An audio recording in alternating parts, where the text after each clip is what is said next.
seemed youthful, successful, and optimistic. As Judith Hurst and I were driven in an England bus with the rest of the wives, we felt so proud and full of expectation, and the first people we saw when we took our seats were Terence Stamp and Jean Shrimpton, who was probably the face of the 60s. She looked so glamorous, absolutely stunning.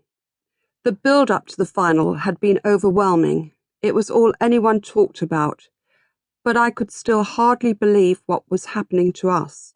Bobby had already become football's first pin-up. Terry O'Neill's photo of him, surrounded by models, had appeared in Vogue in 1962. Not only that, he had just graced the fashion pages of the Daily Express, kicking a ball in a Hardy Amies suit. But this was something else again. I was being recognised in Bond Street. Shops would loan me designer clothes. Taxi drivers wouldn't charge fares. I could ring up a restaurant and say, "Tina Moore here, can I have a table?" And the answer was never no. We were having the time of our lives. Suddenly football had married fashion, and now it was feature page material as well, and we were Bobby and Tina, the first couple of football. My picture found its way into The Sun, where it formed part of a collection called 10 of the Best-Looking Women in England. Don't get me wrong, it wasn't just me the press were focusing on. All the players' families found themselves to be of intense media interest. Martin Peters, Geoff Hurst and Bobby, the three West Ham players in the England side, all lived close by each other in suburban Essex, and there were photo shoots in our back gardens, with toddlers crawling around our feet. Pictures of the girls of 1966 appeared in the Sunday Times: elegant Norma Charlton, pretty coltish Leslie Ball, the lovely warm Judith Hurst, and tall dark-haired Kathy Peters.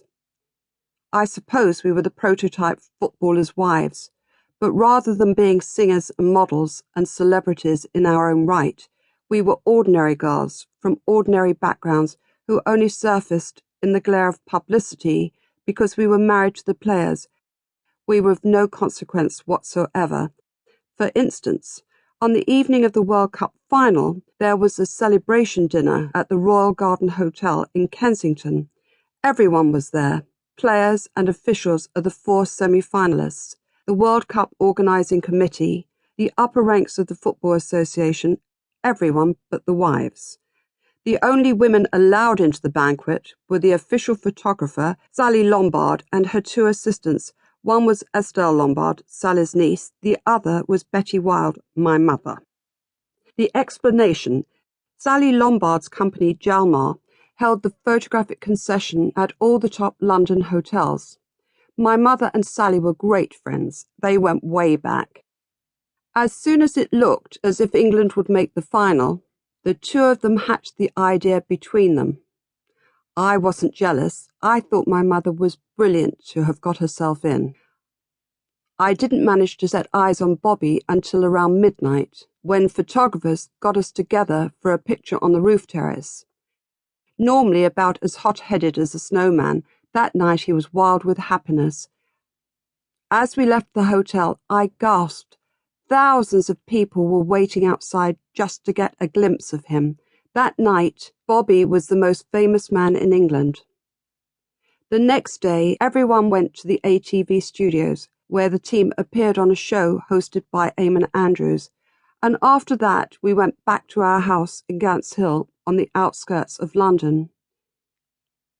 Everyone came to terms with the events of the weekend in their different ways.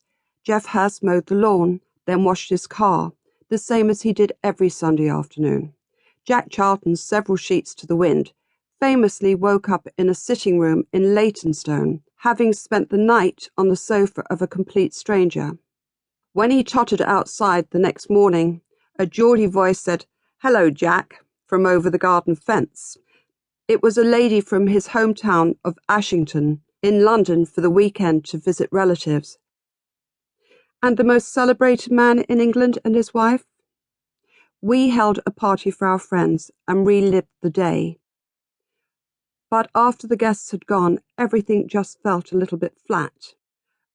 Bobby poured himself a lager and tried to settle down to watch television.